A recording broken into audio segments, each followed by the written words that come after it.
Welcome to episode 2 of restoring this classic wooden speedboat. Today we'll be looking into restoring the structural skeleton of the boat, so the keel and the ribs that run across, remove all the rotten wood and replace it with some new 15mm plywood. So let me show you what I'm going to be doing. So the rib in the front of the boat was fully rotten and will need to be replaced.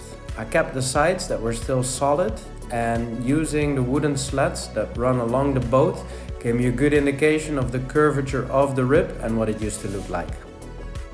The middle half of the keel has fully rotted away, so I will be replacing that and attaching it to the rib that I'll be making. For this I'm going to be using plywood. It's going to be this 6mm sheet that is going to be forming the bottom of the boat, and I bought 15 mils for the ribs and the keel of the boat. It is special heat treated water resistant plywood.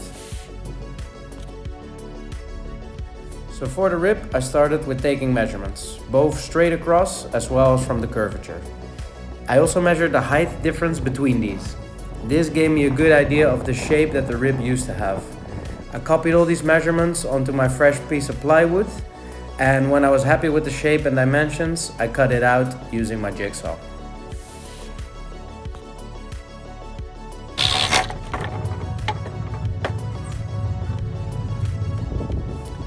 I did the initial fitting using glue clamps, and I was pretty happy with how it turned out. All slats were supported by the rib. I then replaced the glue clamps with some stainless steel fasteners that attach the new rib onto the old solid pieces of wood.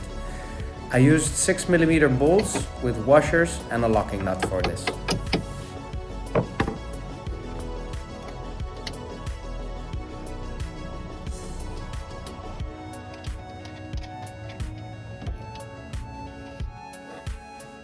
Next, I took a flexible piece of rod to check the curvature of the rib, making sure it was one smooth line from end to end and that there would be no gaps between the plywood bottom and the rib. Although I got pretty close on this first attempt, I did notice a gap on the right hand side.